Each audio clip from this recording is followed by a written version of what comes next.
Bueno, pues sí, antes de mi comentario, reiterar las felicitaciones, ya no solamente a don Pepín, a Miguel Franjul, sino a esos que hacen posible el periódico y que están en 24/7, ¿no? Y que a veces son los héroes anónimos. Por ejemplo, ahí hay un joven que es el director del digital, que se llama J. Eduardo Tomás.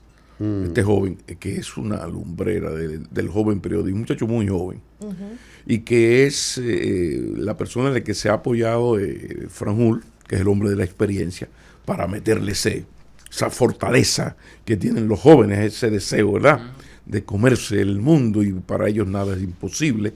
Y gran parte del rejuvenecimiento que ha tenido el listín tiene que ver con Tomás y a la capacidad de Franjul de liderar ese proceso de modernización tan difícil. Y actualizado, director es un muchacho de 20 años en términos del manejo, la actualización. Entonces no es fácil. Y lo que más escribe sobre el proceso violento que se da. Entonces no es fácil, jóvenes, porque uno tiende a encerrarse en su generación. Entonces, bueno, pues, mi generación es el mejor periodismo, los mejores cantantes, los mejores intelectuales, y hay una ceguera terrible en ese sentido. Yo quiero aprovechar para hacer este reconocimiento a Tomás, y en Tomás a los jóvenes. Hay una pila de muchachos, ninguno llega a 35 años, que son, y algunas de 23 y de 24, que la verdad es que son los que le dan como ese... ¿Cómo le digo? Porque recuerden que el listín, como es el decano, es el más viejo, es un poco, el periódico se veía como el del establishment, sí, ¿no? El periódico conservador por excelencia y todo esto. Entonces, eso le ha permitido, en este momento donde hay una gran crisis del modelo de negocios del periodismo profesional, tradicional, en todo el mundo, le ha permitido este éxito. Yo no he hablado con Manuel Corripio hace un buen tiempo, pero por la cantidad de anuncios en la edición de hoy, que algo me dice, sospecho, que el negocio va bueno. Ustedes saben que... La pesada sospecha que me gusta. Sí, con la gran crisis de esto de la sociedad de la información y todo eso, pues aquí la verdad es que los diarios, una situación sumamente difícil, con la única excepción de la primera... parte del siglo XXI del diario El Nacional, que sorprendentemente siempre ha sido rentable. Es un dato que don Pepín debería dar una conferencia para explicarnos cómo lo logran. Pero vaya nuestro saludo a doña Dana Santana y a Helmi, que son el equipo fundamental de apoyo de Miguel Franjul. Pero mire, volvemos a hacer el ejercicio de revisar la prensa internacional. El país de España: Estados Unidos, Colombia, Brasil y México presionan a Maduro para que pacte una salida si no muestra las actas electorales. Eso dice el país. BBC de Londres se hace una buena pregunta: ¿cómo funcionan las actas electorales en Venezuela y cómo verificar su autenticidad? Interesante esto de la BBC, porque es un diario que se caracteriza por eso, como por ir a educarte, a ir más allá del titular y de la noticia con la pirámide invertida, sino un poco, si ustedes quieren aprender cómo funcionan las actas y cómo se maneja el sistema electoral venezolano, que está considerado uno de los mayores, de los más adelantados, por cierto, parecido al de aquí, que es electrónico manual. Pero ¿por dónde andan los rusos? Interesante. RT Today: Maduro exige a Estados Unidos respetar la soberanía de Venezuela para retomar el diálogo. Ahí ustedes se dan cuenta lo que digo yo, que es importante ver estos diferentes diarios por las posiciones tan a veces confrontadas que ellos tienen. En el caso de Deutsche Welle, sí.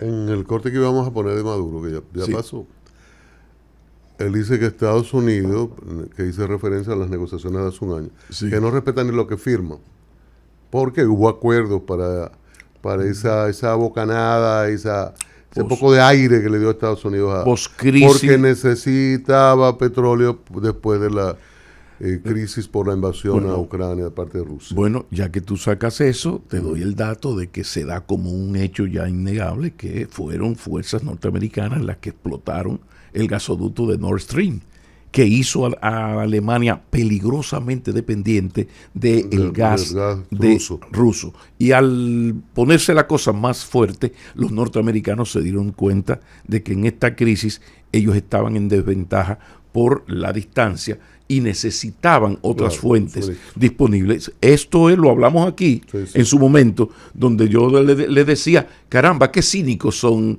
Estos señores no tienen amigos ni enemigos, lealtades, ni mentir. No, esta gente son sus intereses. Porque de repente a ellos se les olvidó las críticas que le habían hecho a Maduro y que bueno, comenzaron las negociaciones. Pero esas negociaciones eran para llevar esto a un punto en el cual el Estados Unidos, y así ha ocurrido, volviera a entrar en buenos negocios con la riqueza petrolera de Venezuela. Y se dice que por lo bajo parte de la posición de Estados Unidos está muy condicionada a eso. Claro. El que está agresivo es su peón más matarife, que es este impresentable señor Almagro, que siempre mete la pata.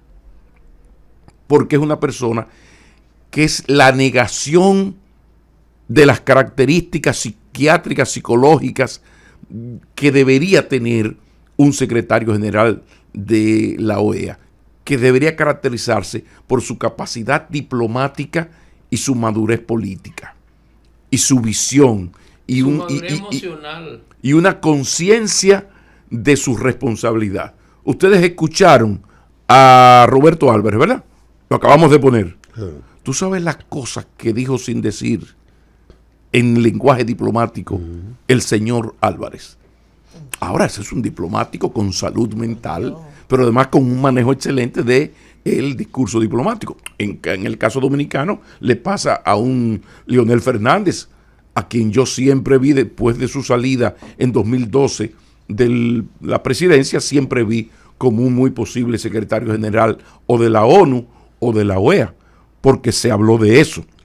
Así es. Pero ustedes ven esa capacidad del lenguaje diplomático, porque este es el lenguaje de barricada, es el lenguaje del líder político, que uno lo entiende, que es lo que acabamos también de poner, por error, pero lo pusimos, de Maduro. Esa cosa de Maduro, esa dureza, bueno, usted es el líder de un país, usted tiene unas masas que no son nada intelectuales, que usted tiene que conectar con esas masas, está bien. No pelea, ven, tú quieres que nos entremos a trompar. Bueno, no, pero esos son, un líder político de un país caribeño, bueno, hay cierta sintonía. El hombre es el estilo.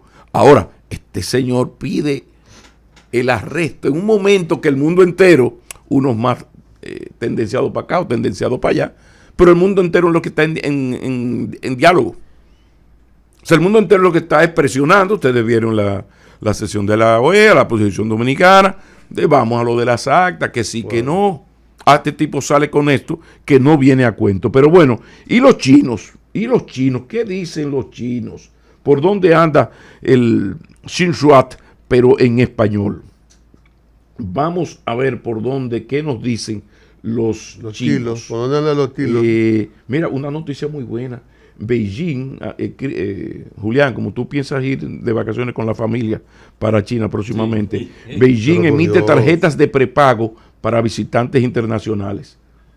Interesante, usted llega a coger sus $2,000, en el caso tuyo mucho más, y compra una tarjeta prepago para andar con todo su cuarto encima. Pero claro. ¿por dónde anda? Déjame ver, ¿qué dicen los chinos? Fíjense lo difícil que se me hace encontrar a China, porque resulta que los chinos no le están dando mucha importancia en términos de colocación en su periódico digital al tema Venezuela, y parecería que están tratando de un poco de bajar el perfil del tema, de bajar un poco el perfil de ellos, que otros hagan trabajo. Ahora decir que China, junto con Bolivia, Nicaragua, Irán y Rusia, fueron los países que primero, el domingo de la noche ya estaba reconocido el triunfo, porque en esto no hay inocentes. Mi columna de hoy se titula así: Estados Unidos y Unión Europea frente a los BRICS. Los imperios nunca son inocentes. Y esa es la gran discusión. Pero fíjate cómo lo llevan a la sesión, no importada, a la sesión de Iberoamérica. Y en la sesión de Iberoamérica, el Xinhua, que es como CNN o Al Jazeera de los árabes, o Deutsche Welle de los alemanes, Televisión Española del gobierno español, o ABC del PP y El Mundo del PP y El País del PSOE, ¿no? Fíjate cómo estos señores te bajan a tercero, cuarto, quinto, en el sexto listón. Dice, Maduro rechaza informe del Centro Carter sobre elecciones presidenciales de Venezuela. Y no dice más. Entonces, a mí me encanta esto, porque esto te permite a ti ir viendo por dónde van los tiros. Y así andan las cosas. En esto de Carter me detengo y voy a mi comentario ya directamente. En esto del informe Carter es quizás la derrota mayor que hasta ahora ha sufrido el chavismo. ¿Por qué? Bueno, porque la oposición tenía, al igual que el gobierno, su relato diseñado. Antes de las elecciones, cómo se van a manejar las cosas. Mira, eso es tan así que uno de los diarios presenta, incluso, y lo reproduce Diario Libre hoy también, como 5 relatos que son fake news. Y esto de los fake news está tan terrible que ya en este proceso se han creado supuestas empresas verificadoras de noticias que ellas son falsas. O sea, para que ustedes entiendan cómo va esto. Ahora, ¿a qué yo me refiero con lo de Carter? Bueno, porque el informe Carter, el Centro Carter siempre ha sido la excepción de la vulgar posición servilista de OEA. Por eso uno la recuerda con mucho dolor en nuestro abril del 65. Y recuerda siempre a Carlos Puebla. ¿Cómo no me voy a reír de la OEA si es una cosa tan fea que causa risa, ¿no? Entonces, esa posición vulgar, siempre, ¿cómo le digo?, pornográfica casi, de la OEA, siempre había tenido una expresión en la fundación, la otra cara, en la Fundación Carter. O sea, la Fundación Carter es la institución de observación electoral, celos por nuestra democracia, menos comprometida con el Departamento de Estado. Y esa Fundación Carter ha sido fundamental para salvar o establecer democracias con gobiernos de democracia y liberal. ¿Y qué es eso de democracia y liberal? Bueno, la democracia de Balaguer era una democracia liberal. Y democracia como, bueno, se hacen unas elecciones amañadas, que todo el mundo sabe lo que pasa, se asesina a la oposición, se encarcela a la oposición, pero hacen elecciones, hay partidos políticos, o sea, no es Cuba, no es China. Ahora es una democracia no liberal burguesa, sino iliberal burguesa. Es lo que pasa en Nicaragua, hay elecciones. En El Salvador se acaban de celebrar elecciones. En Cuba. No, en Cuba no hay partido, es partido único.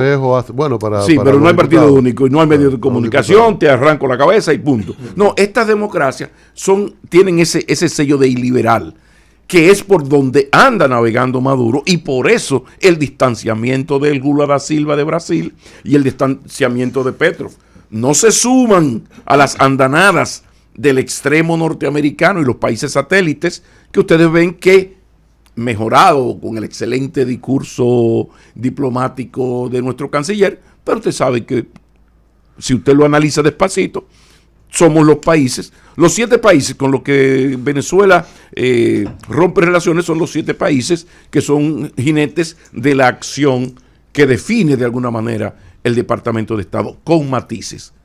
Porque en esto me gustó mucho de nuestro gobierno el que haya hecho el esfuerzo por diferenciarse un poquito dentro de lo, ¿verdad? Dentro de, por ejemplo, esta coincidencia con Fernández, con que esto es un asunto de los venezolanos, a mí no me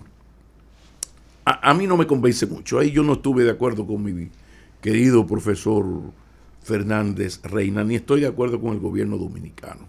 Yo creo que esto, y lo insisto en la columna, es la expresión de una gran lucha geopolítica, parte de esta tercera guerra mundial no declarada en Rusia y en otras partes. Pero no es que lo desconozcan. Probablemente si se hace la discusión con los dos, con Roberto y con Leonel, claro que es una lucha geopolítica. Pues las posturas es lo que quiere decir el gobierno dominicano. Mira, eso tiene que ser entre venezolanos, ¿no? O sea, pero, es lo que debe, ese deber ser. Sí. El deber ser, el recuento. Porque y da los datos, y porque no lo quiere. Y lo otro es entre venezolanos, que no sean las potencias, ni la presión de Almagro o de la región. Pero resulta que la solución del problema va a ser el fruto de la presión de las potencias en los dos bloques, porque Venezuela es un país polarizado, 50-50. O sea, ustedes pueden, a mí esto yo no le creo ni a Corina ni a Maduro, que está todo de un solo lado. No. Es una sociedad, si usted quiere, póngale 55-45, lo que usted quiera, pero es una sociedad polarizada, y cuando hay una polarización ya rozando lo irracional, es demasiado, no importante, imprescindible la participación de lo externo. Es decir, una comisión donde participe los BRICS, es decir, Brasil, Rusia, China, la India, Sudáfrica, Egipto y otros más, por un lado, y por el otro, ahí metan a Cuba, metan a Nicaragua, metan a Bolivia, posiblemente más o menos podría ser, aunque tiene una posición, acabo de decir, un poco alejada de... Bolivia no se ha pronunciado, se pronunció Evo, pero no bueno, por ahí va la cosa. Pero a donde quiero ir, está, para esa negociación tiene que estar los BRICS, representados por sus ONG, por lo que tú quieras, pero vamos a la esencia. Eso es como que tú hablas aquí de cierta sociedad civil, tú estás hablando de la embajada.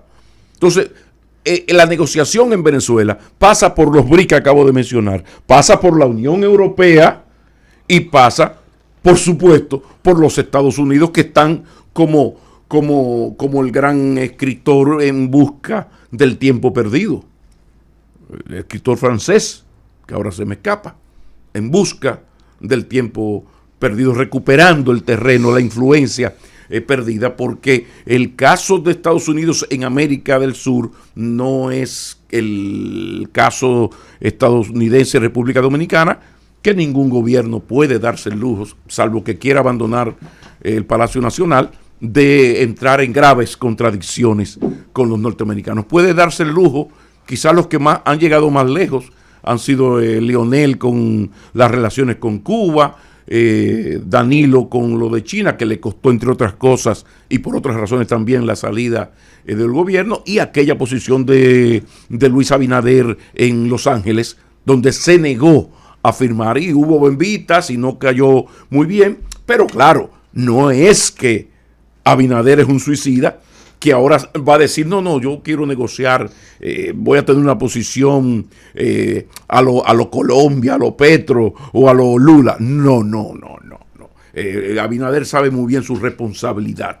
¿Por qué? Porque es falta de patriotismo. No, se llama un pragmatismo político inteligente ante la realidad inevitable. Porque este país tiene 2 millones de dominicanos fuera, la mayoría en los Estados Unidos. Las remesas de esos señores son parte fundamental de nuestra estabilidad macroeconómica, que es la que nos permite recibir las grandes inversiones que por cierto, vaya mi saludo a Yayo Sanz Lobatón, que ha cumplido en estos 4 años lo que prometió bajo los lineamientos de su presidente, en la Dirección de Aduanas, que es crear el hub logístico del Caribe, la República Dominicana como el gran hub logístico del Caribe. Pero ya concluyendo sobre este asunto de que creo que es una contienda ya no es de los venezolanos, sino de los bloques que dominan. También hay un tema que se sale de la Unión Europea, de los BRICS y de los Estados Unidos. Cuando digo BRICS, porque no se conocen tanto, BRICS quiere decir Brasil, Rusia, China, oiga por dónde voy. India y Sudáfrica. Ya luego está India y Sudáfrica, Egipto y otro más, pero no. Irán está en eso. Perdón, dejé Irán, que está ahí a la puerta de.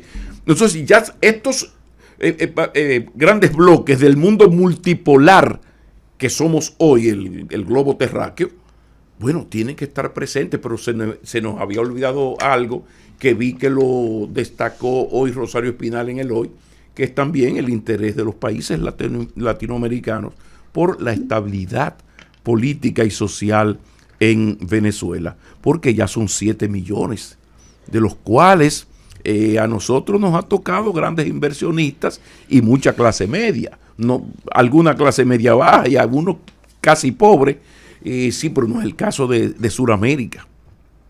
Y en el caso, imagínense una contienda civil en Venezuela, todo esto afecta al continente. Entonces, yo creo que no, que de lo que se trata ahora es que los poderes multipolares del globo aplaquen un poco su arrogancia y entiendan que los BRICS, Brasil, Rusia, China, India, casi Irán, por un lado Unión Europea, Estados Unidos, a través de, insisto, sus ONGs, su think tank, su sociedad civil, porque la sociedad civil es una construcción estadounidense posterior a la caída del muro de Berlín, del sistema soviético, que ellos vieron que iba a reinar el neoliberalismo en el mundo. Entonces tenían que hacer dos cosas: buscar un enemigo, de ahí vino el terrorismo, porque ya no podíamos hablar de comunismo,